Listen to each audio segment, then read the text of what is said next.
ಈಗ ನೀವು ಕೆಲಸ ಮಾಡಿದ್ರೆ ನೀವು ಟಿಕೆಟ್ ಸಿಗ್ತದೆ ನಿಮ್ಗೆ ವಿಶ್ವಾಸ ಇದೆ. ಜಗದೀಶ್ ಶೆಟ್ಟರ್ ಪರಿಸ್ಥಿತಿ ಏನಂತೆ ಹೊಳೆ ಬಂದ್ರು ಅವ್ರಿಗೆಲ್ಲ ಅಕಾಮಡೇಟ್ ಮಾಡ್ತಾರ, ಮಾಡೋದ್ರೆ ಎಲ್ಲಿ ಮಾಡೋದು? ಲೋಕಸಭಾ ಚುನಾವಣೆ ಅಂತಿಮ ಅಲ್ಲ. ನನಗೆ ಟಿಕೆಟ್ ಸಿಗಲಿ ಇರಲಿ, ನಾವು ಮೋದಿಗಾಗಿ ಕೆಲಸ ಮಾಡೋರು. ಟಿಕೆಟ್ ಸಿಕ್ಕಾಗ ಒಂದು ಮಾತು, ಟಿಕೆಟ್ ಸಿಗದಾಗ ಇನ್ನೊಂದು ಮಾತು ಖಂಡಿತ ಇಲ್ಲ. ಭಾರತೀಯ ಜನತಾ ಪಾರ್ಟಿಯ ಕಾರ್ಯಕರ್ತರು ನಾವು. ಮೊದಲು ನಾವು ಕಾರ್ಯಕರ್ತರು, ಆಮೇಲೆ ನಾವು ನಾಯಕರು. ನಾಯಕತ್ವ ಎಲ್ಲಿಂದ ಬಂದಿದೆ? ನನ್ನ ಪಾರ್ಟಿಯಿಂದ ಬಂದಿದೆ. ನನ್ನನ್ನು ಇವತ್ತು ದೇಶದಲ್ಲಿ ಗುರುತು ಮಾಡ್ತಾರೆ ಯಾವುದೇ ರಾಜ್ಯಕ್ಕೆ ಹೋದರೆ ಅಂತ. ಹೇಗೆ?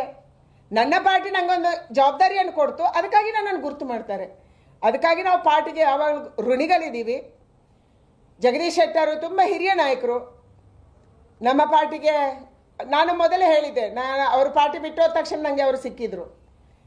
ನಿಮ್ಮ ಮಾನಸಿಕತೆಗೆ ಕಾಂಗ್ರೆಸ್ ಒಗ್ಗಲ್ಲ, ದಯಮಾಡಿ ತಕ್ಷಣವೇ ವಾಪಸ್ ಬನ್ನಿ ಅಂತ ಹೇಳಿದ್ದೆ.